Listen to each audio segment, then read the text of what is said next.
Hello, beautiful friends. Satnam.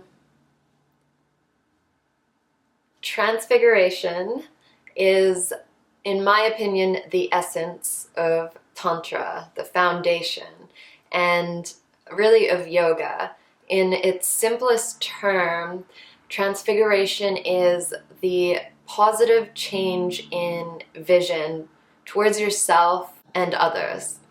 And really, of everything in this material world, because in non-dual tantra, which is my path, everything is seen as divine. So everything in this physical world is equally as divine, and it is a manifestation of the universe, of the divine, of source, of God, whatever you want to call it, of Shiva, and nothing is seen as a mistake. So in other paths, most other spiritual paths are really focused on everything in worldly life being a mistake or being wrong or shamed. And in Tantra, we're really embracing it all as equally divine. So we're not sitting in meditation trying to reach enlightenment outside of ourselves, but we see enlightenment as a possibility in this worldly life.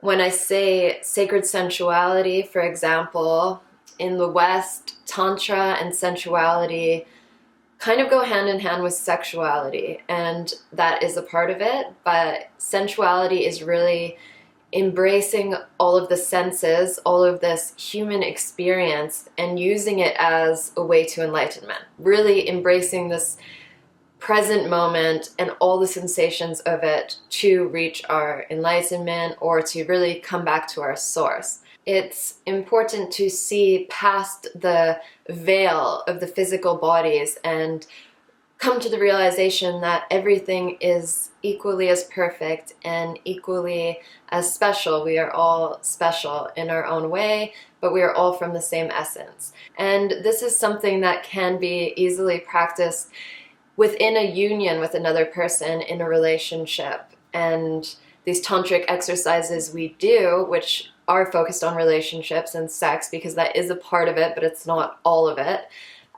These practices, if you've ever done, for example, eye gazing, you'll know that something transforms after, say, 4 or 5 minutes looking into another person's eyes. You start to shed the physical and you begin to see something deeper that you don't normally see passing by people. We don't really do that eye-to-eye contact and have that connection in our day-to-day lives now in society. But once you do a practice like that, or say in a sexual experience with someone, if you've held eye contact for a long time, you know that something is a little bit deeper there. It's past the physical. This is the realization that we are all manifestations of the universe in human form. The number one question that I usually receive, or that I hear people ask a lot regarding this topic, if we say everything is divine, everything is perfect as it is, people mostly want to know, well, if everything is perfect and divine, then why do horrible things happen on our planet? And essentially, our perception of good and bad is just that, a perception. And in history, people have suffered in brutal ways. But if you actually read in history, some of the people who have survived the greatest amounts of suffering have actually found, in their words, the greatest amount of freedom during that time. And there have been famous writers from the Holocaust and people who have been tortured for years in prison who have said this, because when you are stripped away everything physically, what's left is your essence, is your perception, is your mind, that no one can ever take away from you. So this is really stripping it down to our last freedom. And for some people, this can be liberating. I'm not saying that I in any way agree with things that have happened, but it comes down to the perception of what we decide is right and wrong, good or bad. And we have decided that as humans in the physical world, but we far surpass the physical. There is a really good example in Christopher Wallace's book, Tantra Illuminated, and I always recommend his work on non-dual Shaiva Tantra. He is an incredible teacher, and he gives an example that I really like that is called the parable of the dream machine, I believe. And hopefully I can word this in a way that you guys can understand as well as the book does. Basically, imagine you are floating consciousness and you are able to create whatever you want. Everything that you think can manifest right away. And everything goes exactly how you want. Nothing ever goes wrong.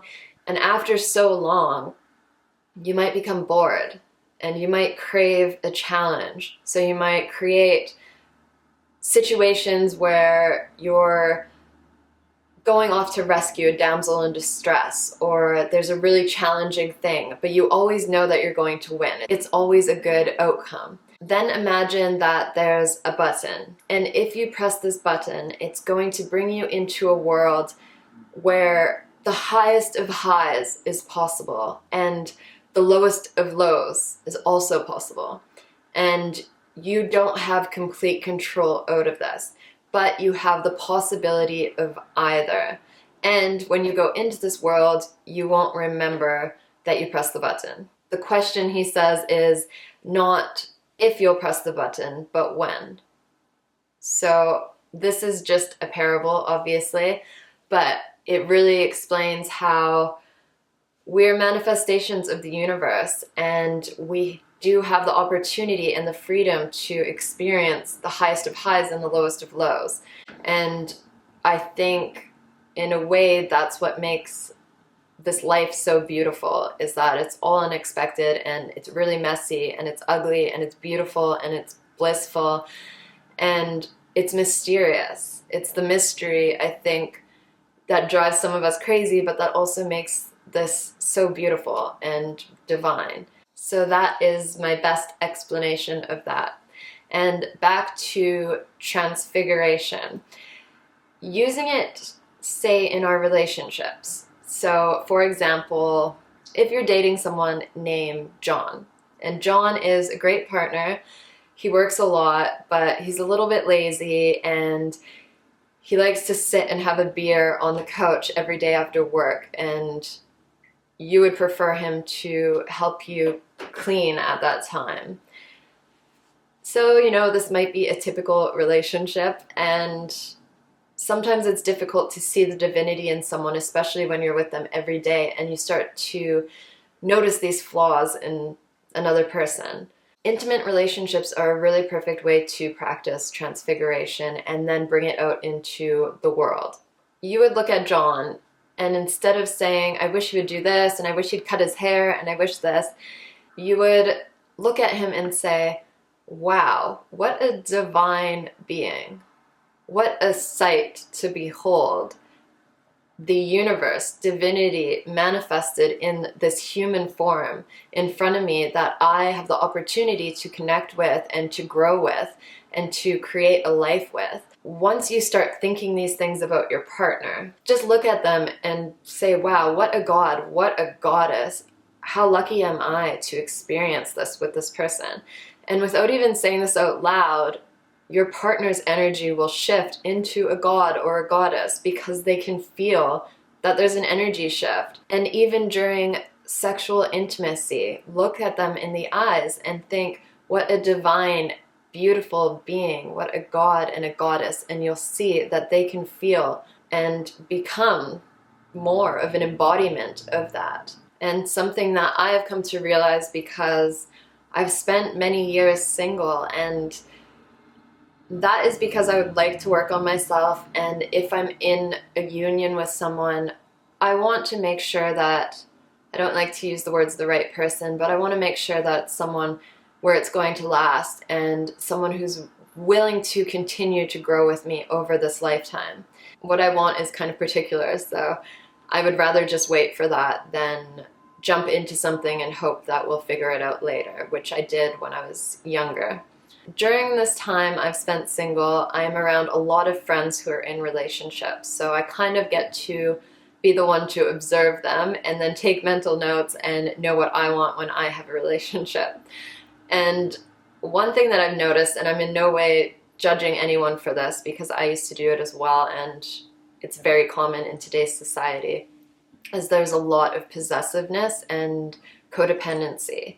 And this is totally normal for humans because it's natural for us when we love someone, when we really like being in someone's presence, that we become attached and we want to be around them all the time. And then we become scared of losing them, so that's where the possessiveness comes from, especially if we have childhood issues that haven't been resolved within us.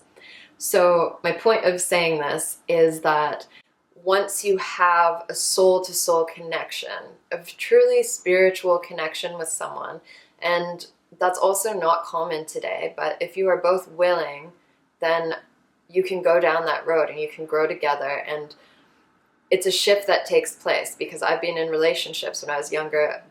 There wasn't really a soul-to-soul connection. It was more like, we're supposed to be in this relationship, we're supposed to share a household together. It was all the things that were expected of us, and we're supposed to have sex this many times a week.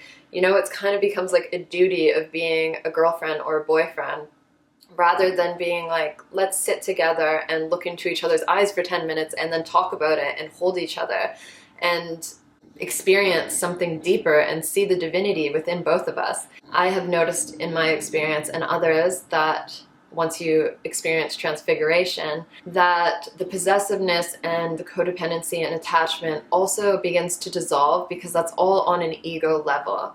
And then you're able to spend less time away from each other without becoming anxious, because you've had that spiritual connection, and that is eternal. So when you're physically away from each other, you know within yourself that you are forever connected.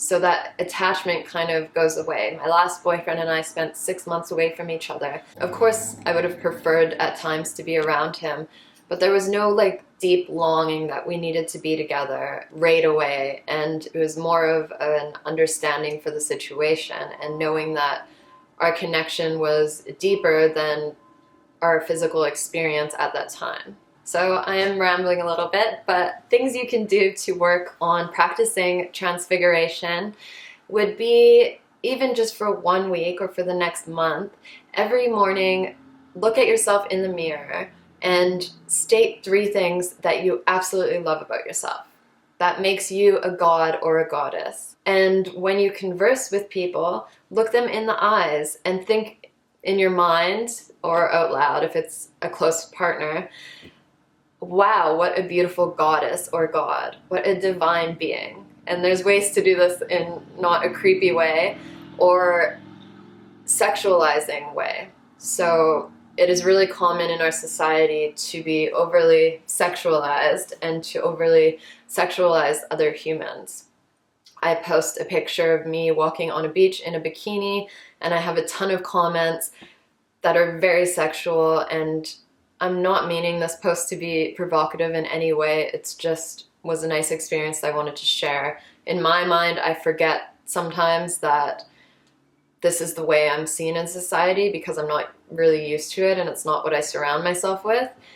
But it's natural, it's normal in society, it's the way that we've been raised. So when you're practicing this, try to not do it in a sexual way, but in more of just an appreciation for this person's essence. And if you're having troubles with this, meditate on it and ask your higher self, or whatever it is that you ask, if it's God or your spiritual guides, whatever, angels, whatever it may be, ask them to help you see things from your highest perspective possible, without the ego, and in the deepest alignment with the frequency of love and acceptance.